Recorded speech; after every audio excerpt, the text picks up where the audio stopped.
अस्सलामुअलैकुम and welcome to math विदीज़।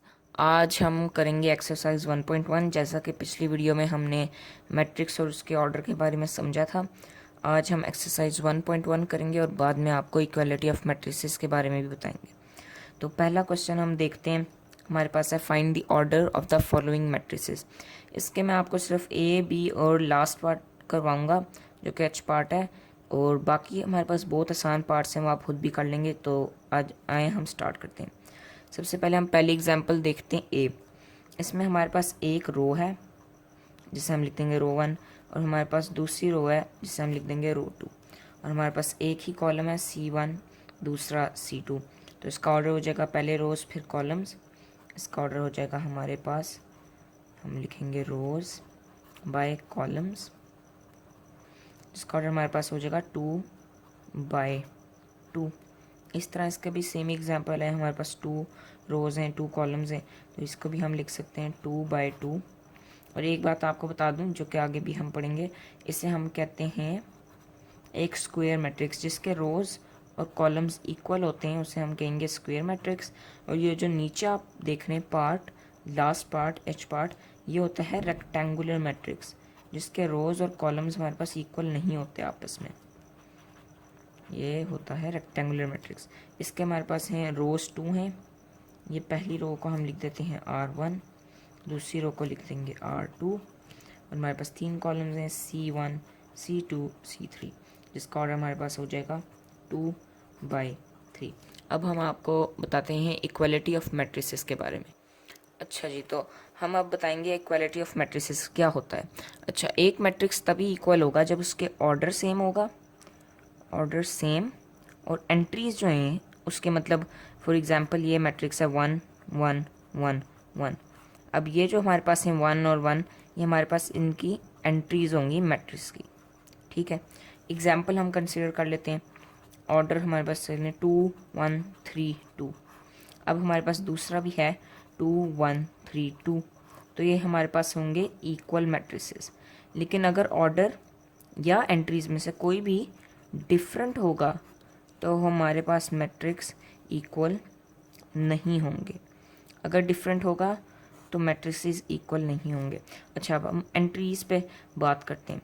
अगर entries यही मैट्रिक्स है 2 1 3 2, ठीक है, लेकिन अगर 2 1 3 2 दोबारा लिख देता हूँ मैं, ये फर्स्ट एग्जांपल, ये हमारे पास फर्स्ट एग्जांपल, ये सेकंड एग्जांपल। लेकिन अगर हमारे पास यही एंट्रीज हैं और हमारे पास साइंस अलग हैं, तो जैसे -1 -3 -2, तो ये मैट्रिक्स इक्वल नहीं होगा। एग्जाम्पल हम कंसिडर कर लेते हैं इसकी भी एक और, जैसे कि अगर हमारे पास कंसिडर कर लें साइंस, अब हम कंसिडर करते हैं -1 2 3 4। ये हमारे पास ऑर्डर सेम हो, लेकिन अगर 1 2 -2 -3 -4 होंगे तो भी ये इक्वल नहीं होंगे। अब हम एडिशन और सब्ट्रैक्शन की तरफ जाते हैं। तो अब हम एडिशन और सब्ट्रैक्शन की तरफ जा रहे हैं। सब्ट्रैक्शन से मुझे याद आया, काफ़ी लोगों ने सब्सक्राइब नहीं किया हुआ, पहले वीडियो देख लिया, तो प्लीज़ सब्सक्राइब करें चैनल को बेल आइकन दबा के। तो अब हम एडिशन और सब्ट्रैक्शन की तरफ चलते हैं। इस तरह हम आपको बताते हैं एग्जाम्पल। ए है A1 -3 -4 +2। सबसे पहले आपने इसको देखना है कि डिस्टेंस कितना है। अगर आपके इन एंट्रीज़ के दरमियान डिस्टेंस बहुत ज़्यादा है, जैसे 1 -3 -4 और 2, ये अगर कोई साइन नहीं होगा तो प्लस ही मतलब होता है, तो ये अलग-अलग एंट्रीज़ हैं, मतलब बीच में डिस्टेंस बहुत ज़्यादा है। यहाँ पे भी आप देखें बहुत ज़्यादा डिस्टेंस है, लेकिन अगर यहाँ देखें तो डिस्टेंस बहुत कम है।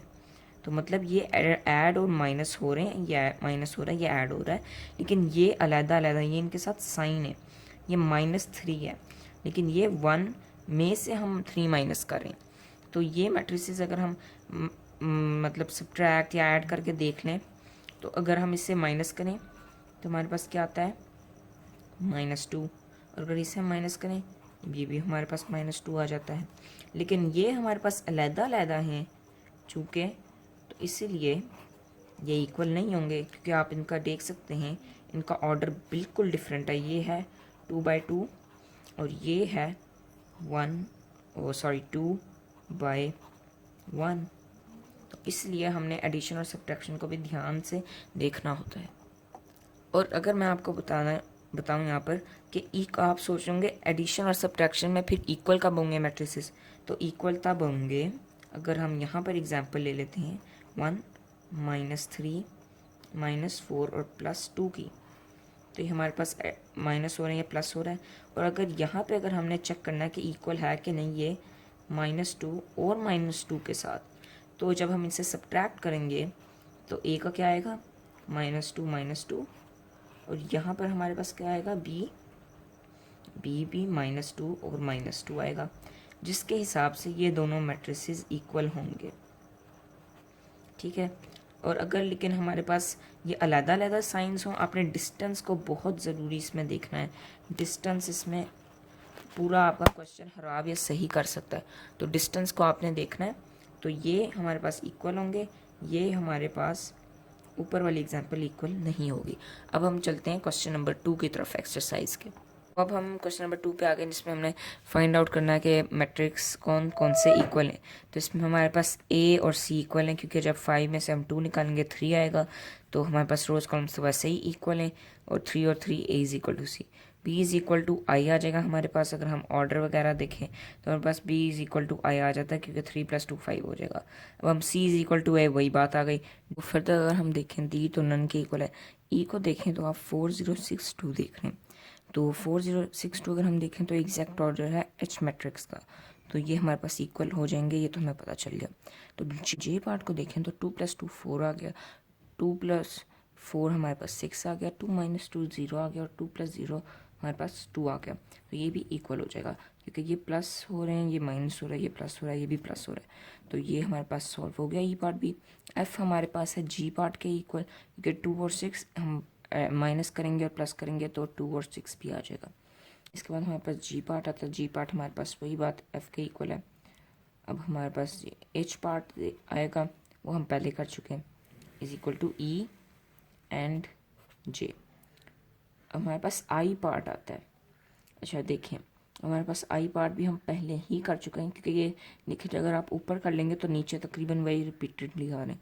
आई पार्ट हमारे पास है बी के इक्वल, और हमारे पास जे पार्ट भी हम कर चुके हैं पहले से, is equal to E and H.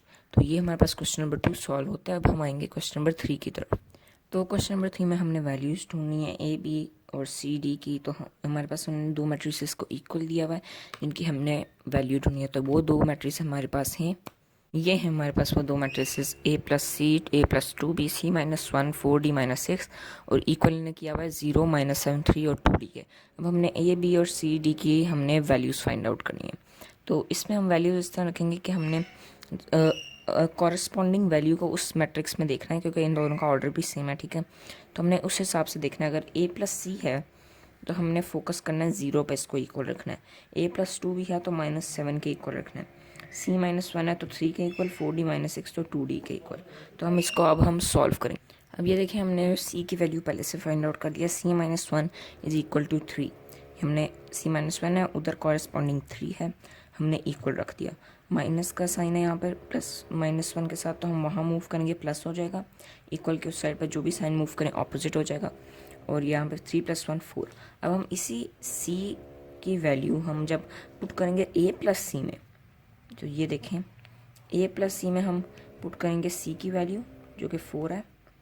A + 4 is equal to, यहाँ पे 0 आपने देखना है, इज इक्वल टू 0। इसका हो जाएगा A इज इक्वल टू -4। अब हमने डालनी है A + 2 B is equal to 7 में A की वैल्यू। अब जब हम इसमें वैल्यू डालेंगे A की वैल्यू है -4, यहाँ लिखेंगे -4 + 2B इज इक्वल टू -7। अब हम माइनस को इधर लेके जाएंगे, वहाँ प्लस हो जाएगा। 2B is equal to -7 + 4, 2B is equal to -3। यहाँ पे 2 मल्टीप्लाई है, वहाँ जाके हम उससे डिवाइड कर देंगे 2 को, तो B is equal to -3 divided by 2।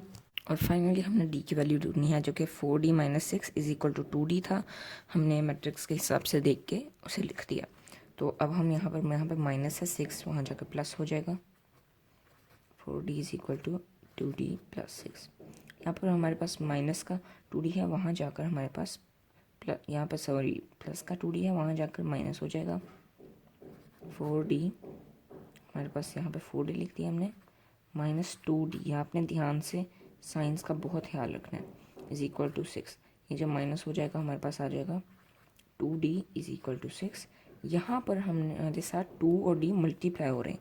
जब दो वैल्यूज़ हमारे पास मल्टीप्लाई हो रही हों तब हम उन्हें इस तरह ब्रैकेट में भी लिख सकते हैं, इस तरह, या फिर हम उन्हें इस तरह भी लिख सकते हैं। ये वेरिएबल्स और जो होते हैं नंबर्स, जब हम ये मल्टीप्लाई हो रहे हैं तब उन्हें ऐसे भी लिख सकते हैं। तो यहाँ पे मल्टीप्लाई हो रहे हैं, यहाँ जाकर डिवाइड होगा, d is equal to 6 divided by 2, जिससे हमारे पास d की वैल्यू आ जाएगी 3। एंड पर आपने ये ज़रूर लिखना है एक रिज़ल्ट, मतलब आप कह सकते हैं आपने ये लिखना है the values of a b c d is equal to, आपने वैल्यूज़ लिख देनी है। a is equal to -4, b is equal to -1.5, क्योंकि अगर हम -3 को डिवाइड करें 2 से तो -1.5 आ सकता है। दोनों लिखते हैं, कोई भी ठीक है। c इज़ इक्वल टू 4 और d इज़ इक्वल टू 3। इससे एग्जामिनर पे बहुत अच्छा असर पड़ता है, वो आपका डायरेक्ट आंसर देख ले तो वो वैसे ही टिक लगा देगा, और मतलब आपको चांसेस ज़्यादा अच्छे होते हैं अच्छे मार्क्स लेने के। तो ये थी हमारी आज की वीडियो, एक्सरसाइज 1.1 हमने पूरी करवा दिया। उम्मीद है आपको समझ आ गई होगी। वीडियो अच्छी लगी हो तो लाइक करें, चैनल को सब्सक्राइब करें और वीडियो को शेयर भी करें, ताकि हमारी भी हौसला अफजाई हो और बाकी जो इन लोगों ने सीखना है उनको भी मदद मिले। तो अगली वीडियो तक के लिए अल्लाह हाफिज़, मिलते हैं अगली वीडियो में।